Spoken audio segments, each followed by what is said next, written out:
So here's an example of socially intelligent and effective indirect opening. So why would you use indirect opening? Now, I guess some of you go out and you try and do day game or night game or whatever, and you get kind of stuck in your head and you're nervous about approaching and you just can't get your feet moving and start the ball rolling and get that initial approach. So indirect opening is a good way of intelligently, in a socially calibrated way, starting a conversation, and it takes absolutely nothing away from the end result, whether you're going to get with her, go on a date with her, end up in bed with her. It takes nothing away from that. It's incidental.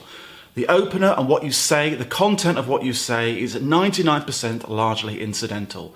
And I'll explain why, and it relates to indirect opening. So here's an example from last night of indirect opening. So walking around Warsaw, and coming down the side street, there's a very loud demonstration of old grey-haired people singing something with a tune and a megaphone, something in Polish, which I obviously don't understand. And standing by the subway is a very, very attractive young girl just standing there. So I go up to her and I say, "Excuse me, dzień dobry, hi. What are they saying? I can't understand a word they're saying, and I'm curious what they're saying." Now, she said wasn't fluent English, but it was nearly fluent in English, and she explained what it was about. It was some kind of protest about the government or this and that, and she mentioned something about being on strike. And I said, "Well, why are they on strike? I mean, look, you're very young, I'm medium age, but they're old. These people are not working. I cannot believe it. They're all hunched over, they've got walking sticks. These are not people of working age. Why are they on strike, you know?" Now, when she's saying stuff, she's a very attractive girl, so I'm looking at her, and you can be indirect but be direct at the same time. It's called indirect direct, and this is why the content of what you're saying is really not what's important, and why I talk in Primal Seduction and Secret Society about having social intelligence and subcommunications. It's all about subcommunication. So she's talking to me, she's shorter than me, and there's a phrase in Lord of the Rings where it describes how Gandalf bends his eyes on somebody and puts the fear of God into them with his eyes, you know, bends his eyes on them. Now, you can do the same thing with girls, not put the fear of God into them, but you can turn them on with your eye contact. And I've done this in some of my approach videos. Now, I'm unlikely to be doing approach videos again for obvious reasons. And also, there's just something morally wrong about it and weird about it, and it's an inappropriate thing for a 43-year-old man of my age and stature to be doing. But the point is without seeing it, I'm telling you that when you're looking at the girl with your eyes and you're looking at her in a particular way, you bend your eyes on her and you just shut your mouth and listen to what she's saying, bend your eyes on her when she's talking and study her intensely. And it really can start to turn them on. And I'm not saying you're not staring totally at them in a psychopathic way. It's very hard to convey, and I'm obviously just looking into the blank eye of this camera, getting more used to being on camera, but it's obviously not the same as looking into a beautiful girl's eyes. But you bend your eyes on her and you can really turn her on just by looking at her in this way. So that's an indirect opener. Doesn't matter what I'm saying, but the intent is clear.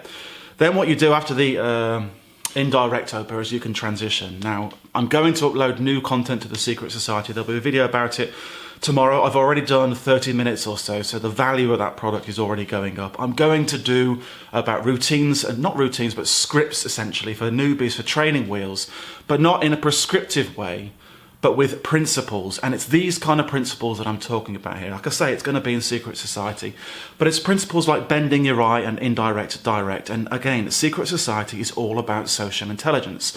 This was a socially intelligent way to open. Indirect is, so you look at your surroundings, what's going on around you, your awareness. Remember, in Secret Society, I talk about awareness and how you build it. And then you use your surroundings to open congruently in a socially intelligent way that's interesting to them as well. It's related to what's going on in the environment, so it's not static, it's moving. And it comes from your authentic core because you're saying it because you actually might somewhat be interested in what is being said as well. Now, the ideal is when you open in this way, as is what happened with this girl. I saw she was attractive, but then when I got up close to her and I saw the radiance of her skin and how nice her eyes looked, I really actually began to get quite attractive myself. So the best kind of approach is when you start to get a semi-hard-on when you're talking to her, and despite my advanced years, this started to happen. So in the eyes and in the sexual subcommunications, it's very clear that I'm interested in this girl, and then you just simply transition and say, listen, that's fascinating, and I'd love to talk to you more. Obviously, we just met on the street, but listen, I'd love to go out with you sometime because I really like the look of you, and I get a nice feeling from you. Something like that. Very honest, very authentic. You're being a gentleman. You're not referring to the fact that there's a large tent pole in your trousers. You're just saying that you like the look of her. Now, she's not going to look down and say, I mean, you know, obviously I'm well blessed in that department, but she's unlikely to see it unless she's a midget. But anyway, I'm drifting off the point. The point is that the sexual sub-communications are what's important here, and you open in a socially intelligent way. It's very smooth, and it's a much better way of doing it in a kind of low-key way. But don't think and don't make the mistake of thinking it's a pussy way of approaching because you're not immediately verbalising your intent. What the mistake, and the frustrating for me mistake, that newbies make, or guys that don't understand game and seduction at all, is they think it's all about the content. His game is fantastic. You know, he compared her to some animal, or he's stacked in a particularly effective way. Girls are not judging you on your game. They're judging you on, wow, this man is attractive. This guy is turning me on. There's something he's doing with his eyes. It's all very subtle. That's why it's called the secret society. There's different levels, without taking the mickey out of other pick-up artists. I've said before, I don't rate them, in my opinion. Well, yeah, I am better than them, virtually all of them. And they don't understand, a lot of them don't understand about these different levels of games. So level 1 is you're saying something. It's probably a little bit better than just being boring and stammering and nervous, probably, unless you're just so far overreaching that you're actually trying to be like some gangster when you're just painfully middle class. Then you've got level 2 when you kind of understand about sub-communication, so you're trying to mix it up with a few more interesting things, and you might occasionally clumsily touch her on the arm, but be a bit reserved while you're doing it. And level 3 is where you're doing virtually nothing at all, and it's all in your eyes or your body language or what you're not saying, or where you're not reacting to her when she does something. You're not leaping into filling silences, all this kind of thing. So that's just a brief overview of socially intelligent opening using your surroundings, indirect opening, but with a direct sub-communications, and it can be very effective, as it was last night, and I'll be going out on dates with her, and we shall see what happens. So, like I say, I'll be uploading more videos to the Secret Society. Half an hour has already been added. I'm going to do a full breakdown of how to get over AA when you're new to this stuff, or you've had a long break for a long time, maybe half an hour on that, and various other bits and pieces. So it's going to be in the one-stop shop for anybody that wants to learn how to go out and do this without spam approaching, making a monkey of yourself, try out like something you're not, and still get results better than anybody else. So I hope you enjoyed it, and I'll speak to you soon.